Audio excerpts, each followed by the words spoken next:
Drowning. We will now turn our attention to some of the more common accidents and the methods of dealing with them. A knowledge of these things is essential to everybody so that timely help may be rendered and the loss of many precious lives averted. Even children should be taught to deal with these cases, as in that way they are more likely to grow up kind and thoughtful citizens. And first we will deal with drowning. As man cannot live without air for more than 5 minutes at the most, little life generally remains in a drowning man taken out of water. Immediate steps should therefore be taken to bring him back to life. Two things have specially to be done for these: artificial respiration and the application of warmth. We should not forget that very often such first aid has to be rendered by the side of tanks and rivers where all the needed materials are not easily available, and such aid can be most effectual only when there are at least 2 or 3 men on the spot. The first aider should also possess the qualities of resourcefulness, patience, and briskness. If he himself loses his presence of mind, he can do nothing. So too, if the attendants begin to discuss methods or quarrel over details, there is no hope for the man. The best one in the party should lead, and the others should implicitly follow his directions. As soon as the man is taken out of water, his wet clothes should be removed and his body wiped dry. Then he should be made to lie on his face with his hands under the head. Then with a hand on his chest, we should remove from his mouth the water and dirt that might have got in.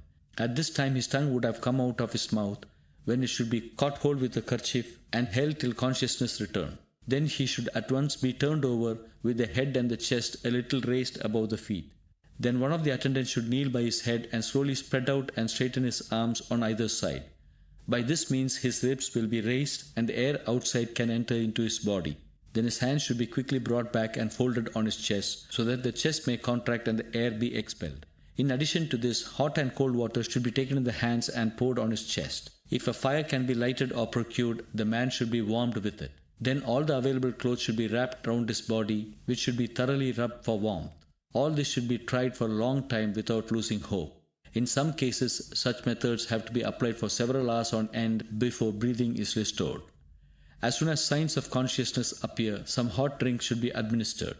The juice of lime in hot water or decoction of cloves, pepper, and the bark of the bay tree will be found specially effective. The smell of tobacco may also prove useful. People should not be allowed to crowd round the patient and obstruct the free passage of air. The signs of death in such cases are the following: the complete cessation of breathing and the beating of heart and lungs as indicated by a piece of peacock feather held near the nose remaining quite steady, or a mirror held near the mouth being undimmed by the moisture in the breath, the eyes remaining fixed and half open, with heavy eyelids, the jaws getting fixed, the fingers getting crooked, the tongue protruding between the teeth, the mouth getting frothy, nose getting red, the whole body turning pale. If all these signs simultaneously appear, we may conclude that the man is dead. In some rare cases, life may still remain even when all these signs are present. The only conclusive test of death is the setting in of decomposition. Hence, the patient should never be given up for lost until after a long and patient application of remedial measures.